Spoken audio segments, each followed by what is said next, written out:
آپ سب ٹھیک ہوں گے۔ آج کی ویڈیو شروع کرنے سے پہلے ہمارے چینل کو لائک کریں، شیئر کریں، سبسکرائب کریں، بیل آئیکن کو پریس کرنا نہ بھولیں تاکہ ہماری آنے والی تمام ویڈیوز آپ تک بآسانی پہنچ سکے۔ آج کی ویڈیو شروع کرتے ہیں۔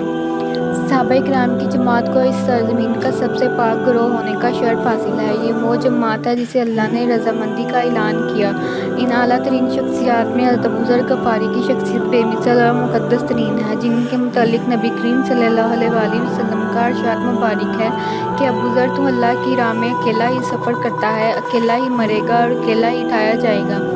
آپ کا پورا نام جندب بن جنادہ بن سفیان تھا۔ آپ کے خاندان بنو غفار کا پیشہ ڈاکہ زنی تھا، مگر آپ اس پیشے کو نفرت کی نظر سے دیکھتے تھے۔ حضرت ابو ذر نبی کریم صلی اللہ علیہ وآلہ وسلم کی آمد سے قبل ہی بت پرستی سے بیزار تھے اور یکتا پرستی کے دین کو مانتے تھے۔ جب نبی کریم صلی اللہ علیہ وآلہ وسلم نے اسلام کی دعوت کا آغاز کیا تو حضرت ابو ذر بہت جلد ہی دین اسلام کی طرف مائل ہو گئے۔ مورخین کے مطابق آپ شروع کے چوتھے یا پانچویں شخص تھے جنہوں نے سب سے پہلے اسلام قبول کیا تھا۔ آپ کی جرأت مندی کا یہ عالم تھا کہ آپ مرتبہ حرم شریف میں قریش مکہ کے سامنے کلمہ شریف بلندی سے پڑھنے لگے، جس سے مشرکین آپ کے اوپر ٹوٹ پڑے اور بڑی بے رحمی سے مارا۔ آخر حضرت عباس نے انہیں اس ہجوم سے بچایا۔ کچھ دنوں بعد حضرت ابو ذر غفاری نے دوبارہ قریش مکہ کے سامنے کھلے عام کلمہ آپ کو پڑھا۔ اس مرتبہ قریش مکہ آگ بگولا ہو گئے اور انہیں اتنا مارا کہ وہ قریب المرگ تھے۔ نبی کریم صلی اللہ علیہ وآلہ وسلم نے آپ کی اس حالت کو دیکھ کر حکم دیا کہ اے ابو ذر، تمہیں میرا یہ حکم ہے کہ تو فوراً اپنے وطن واپس چلے جاؤ۔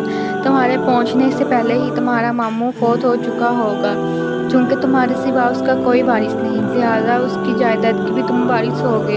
تم جاؤ اور مال حاصل کرنے کے بعد اسے تبلیغ اسلام پر صرف کرو۔ میں عنقریب مدینہ کی طرف ہجرت کر کے چلا جاؤں گا۔ تم اس وقت وہیں اپنا کام کرنا جب تک میں ہجرت نہ کر لوں۔ لہٰذا ہجرت مدینہ کے بعد آپ نبی کریم صلی اللہ علیہ وآلہ وسلم کی خدمت میں حاضر ہوئے اور اپنے قبیلے کے چند افراد کو ساتھ لائے اور وہی دعوت تبلیغ کے کام پر مأمور ہو گئے۔ حضرت ابو ذر رضی اللہ عنہ نہایت ہی خدا ترس متقی شخص کے مالک تھے۔ آپ کے اندر دنیا سے بے رغبتی انتہا درجے کی تھی۔ مدینہ میں حضرت ابو ذر کا زیادہ وقت حضور اکرم صلی اللہ علیہ وآلہ وسلم کی خدمت میں گزرتا تھا۔ آپ کا شمار اصحاب صفہ میں ہوتا تھا۔ حضرت ابو ذر کے غزوات میں شرکت کی تفصیل بھی ملتی ہے۔ حضرت عبداللہ ابن مسعود روایت کرتے ہیں کہ جب رسول اکرم صلی اللہ علیہ وآلہ وسلم تبوک کے لیے نکلے تو بہت سے لوگ بچھڑنے لگے، کیونکہ یہ قحط سالی کا زمانہ تھا۔ جب کوئی شخص بچھڑتا تو لوگ آپ کو بتاتے یا رسول اللہ فلاں شخص نہیں آیا۔ آپ فرماتے جانے دو، اگر اس کی نیت اچھی ہے تو عنقریب اللہ اس کو تم سے ملا دے گا، ورنہ اللہ نے اس کو تم سے چھڑا کر اس کی طرف سے راحت دے دی۔ یہاں تک کہ حضرت ابو ذر کا نام لیا گیا کہ وہ بھی بچھڑ گئے۔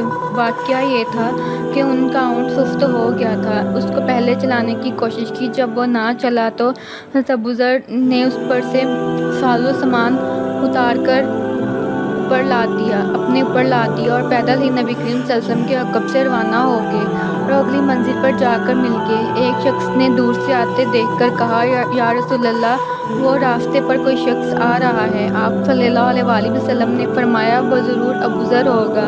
لوگوں نے جب غور سے دیکھا تو کہنے لگے، یا رسول اللہ، خدا کی قسم یہ ابو ذر ہی ہے۔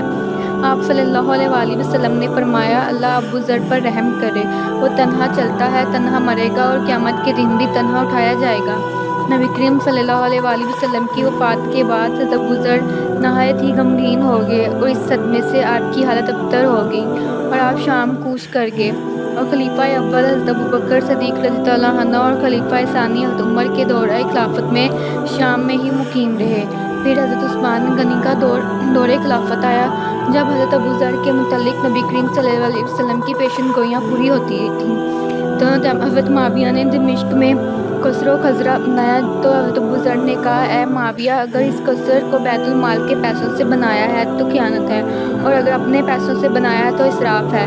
اسی طرح حضرت ابو ذر شام میں لوگوں کو نبی کریم صلی اللہ علیہ وآلہ وسلم اور ان کے اہل و بیت کے فضائل بیان کرنے کی تلقین کرتے تھے۔ آپ کو ہماری ویڈیو ہمارے چینل کو لائک کریں، شیئر کریں، سبسکرائب کریں۔ اللہ حافظ۔